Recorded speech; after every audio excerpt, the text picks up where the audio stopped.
folks, welcome to the channel, Thinking Theology.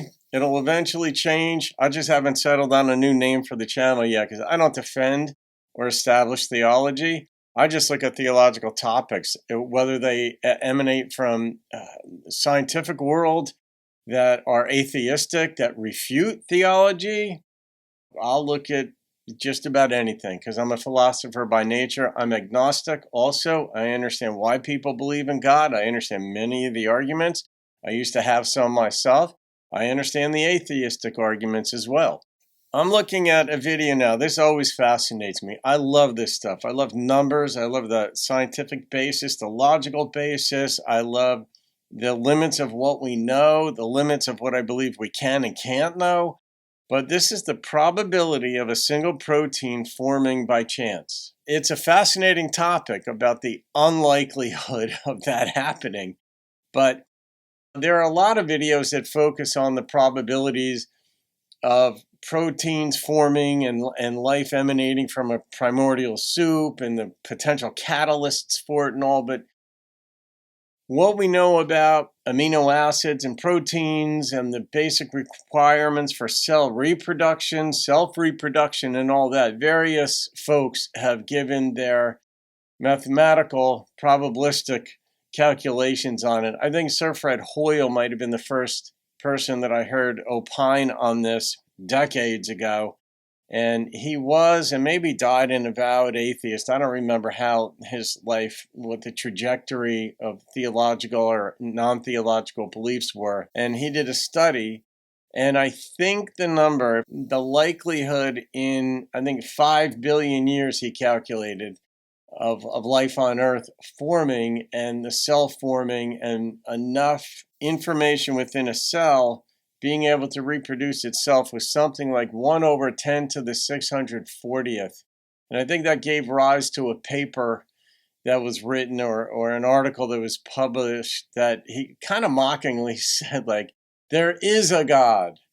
And I don't think he really did believe in God, or that there was a creator, but he was just referring to the very low probability in 5 billion years that life could spring up on Earth.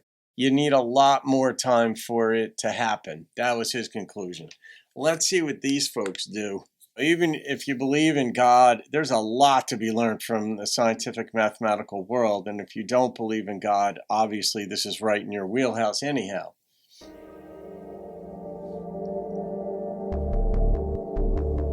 When applied to the origin of life and the random formation of large biomolecules, probability theory clarifies the limitations of chance as a creative agent on the primordial Earth.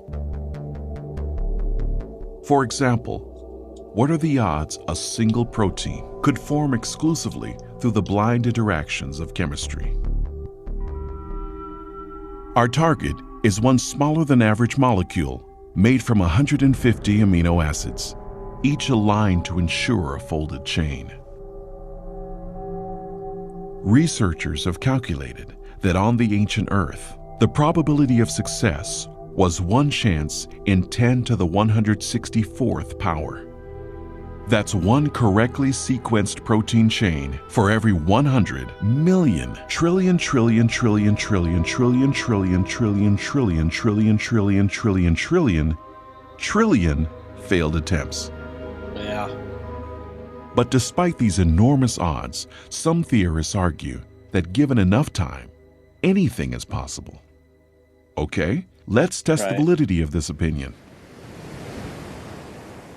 We'll begin by establishing an ideal environment for chemical evolution, an imaginary world that will provide chance with every opportunity to succeed.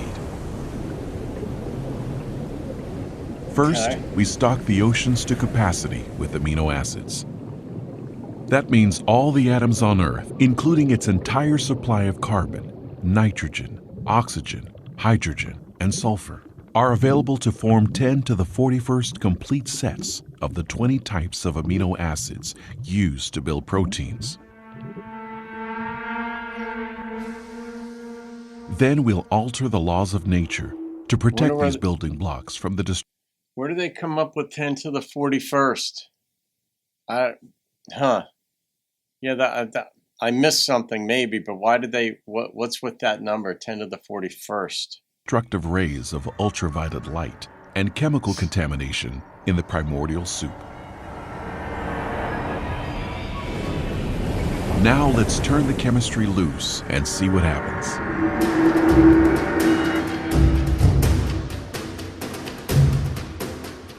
The amino acids start bonding furiously. In our experiment, an entire chain of 150 units self-assembles in only 1 second. Okay. Since all 20 types of amino acids are available, at the majority of sites, there is a 5% or 1 in 20 chance the correct molecule will align in the chain. If the sequencing is incorrect, the chain is immediately destroyed and a new assembly begins. Throughout the planet, 6,000 million billion trillion attempts will take place every minute. Okay. Big number. That means in 4.6 billion years, the oldest estimated age of the Earth, the number of chains that don't fold will exceed 10 to the 58th power. It's a staggering total, but nowhere near 10 to the 164th. The trials necessary, on average, to build a protein of 150 amino acids by chance. So if undirected... Oh, so the idea is that they have to fit just so within one another and be connected in a sequence that folds over on itself? That's what they depicted in the beginning of 150 amino acids. I think there are 250 in a typical human cell.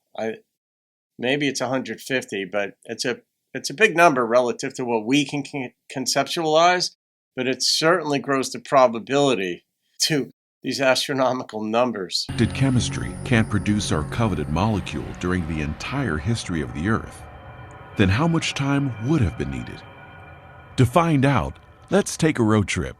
Oh boy. We'll start by erecting a bridge that spans the diameter of the observable universe, a distance of more than 90 billion light years. Then we'll place an amoeba on one end of the bridge. This single-celled organism will travel at the breakneck speed of 1 foot per year. It's off. While we wait for one protein to form, by chance, the amoeba slides along for more than 5 billion years to cross the entire universe and then return. But this race is just getting started. The amoeba takes off again, successfully reaches the far side of the cosmos, then heads back home. Yet not even one functional protein is anywhere in sight. For the next trip, we'll add a payload, a single atom.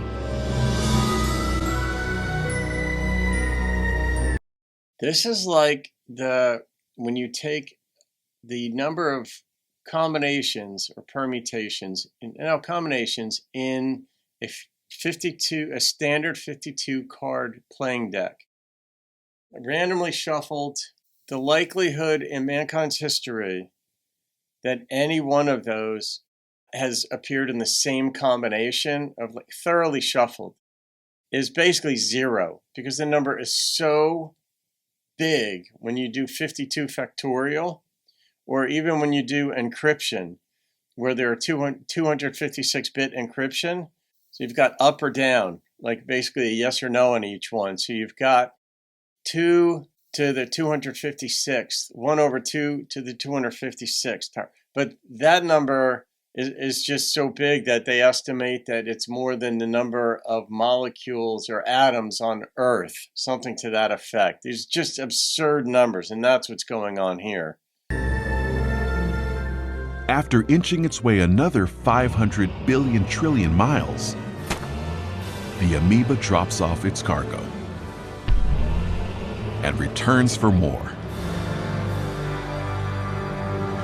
Will it get back before our lucky protein forms? Absolutely. In fact, it will complete another 10 round trips, then 20, 100, 1,000. A foot a year? And there's still no sign of a usable molecule. The amoeba continues making round trips until it has hauled off every atom on Earth.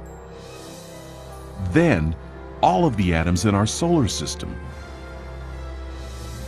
Then, every planet and star in the Milky Way galaxy, one atom at a time.